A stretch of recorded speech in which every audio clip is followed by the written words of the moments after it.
My name's Ann Pinca. I live at 2154 Cloverfield Drive in North Lebanon Township. And I'm here on behalf of Lebanon Pipeline Awareness. And first of all, we just wanted to say thank you again for your help in getting the auditorium for us for our public forum on the 14th. That was really helpful and we appreciate it very much.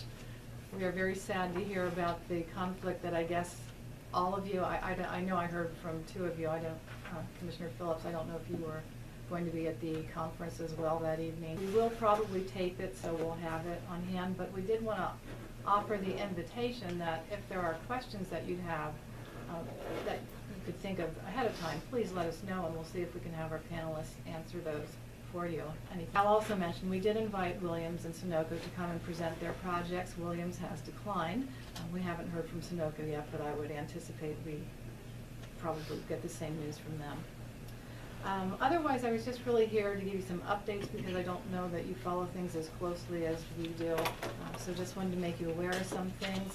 Both of the projects right now have announced delays. They're both behind schedule and aren't on the schedule as they anticipated.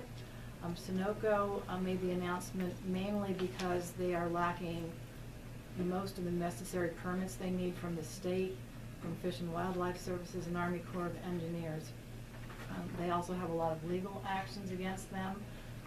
Clean Air Council has filed a suit, and so one of our presenters is actually the attorney that has worked with that with Clean Air Council, so he'll be at our forum and we'll speak about that.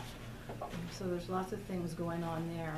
However, our understanding is that even without these permits, Sunoco can begin tree clearing as long as it involves no land disturbance, because they would want to do this because of the March 31st deadline for protected species. They have to clear trees in those areas before March 31st. We saw communications that they plan to start tree clearing in Lebanon County in late February, and that they would notify landowners. We haven't heard anybody say that that's happened. I'm just asking again if the county has heard anything about that. Not anything about land clearing. I had not land, tree clearing.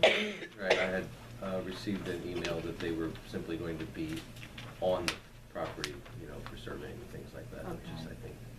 Okay, and then also just to be sure you're aware that on April 1st at 9 a.m. in the Lebanon County Common Pleas Court, oral arguments will be heard for the concerned citizens of Lebanon County appeal of the West Cornwall Township Zoning Hearing Board's decision to deny them standing in their challenge for the zoning permit for the pump station in West Cornwall Township. So that's April 1st at 9 a.m. Moving on to Williams and the Atlantic Sunrise, that is also delayed because the environmental impact statement from FERC is taking longer than they anticipated.